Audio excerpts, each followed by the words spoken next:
శ్రీ లలితా సహస్రనామ స్తోత్రంలోని 608వ నామం దండనీతిస్థ.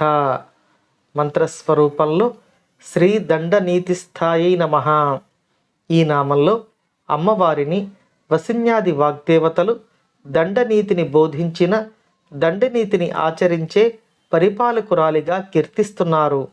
ఇక ఈ నామంలో దండనీతి అంటే ఏమిటో తెలుసుకోబోతున్నాం. అమ్మవారిచే సృష్టించబడిన ఈ ప్రకృతిలో ప్రతి ఒక్క జీవి అద్భుతమైన కూర్పుతో ఉంటుంది.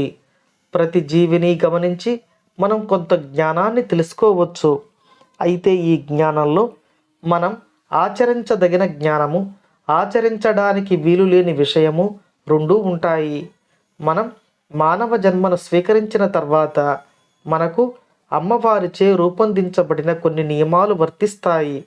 అమ్మవారి శాసనంగా మనకు లభించిన శాస్త్రాల ప్రకారం మనం నడుచుకోవలసి ఉంటుంది. మనం ఏ పనులు చేస్తే మంచిదో అంటే పుణ్యం వస్తుందో, ఏ పనులు చేస్తే చెడ్డదో అంటే పాపం వస్తుందో మనకు తెలియజేయబడుతుంది. మంచి పనులు చేసిన వారిని, మంచి మార్గంలో నడిచిన వారిని అమ్మవారు రక్షిస్తారు. చెడు మార్గంలో నడిచిన వారు అమ్మవారి యొక్క దండనకు గురి అవుతారు. మంచి వారిని ఎలా రక్షించాలో, చెడ్డవారిని ఎలా శిక్షించాలో చెప్పే శాస్త్రం పేరు దండనీతి.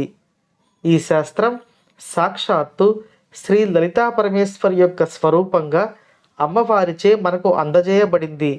ఈ శాసనాన్ని ప్రకృతిని నడిపే శక్తులు అయినటువంటి దేవతలు కూడా అధిగమించలేరు.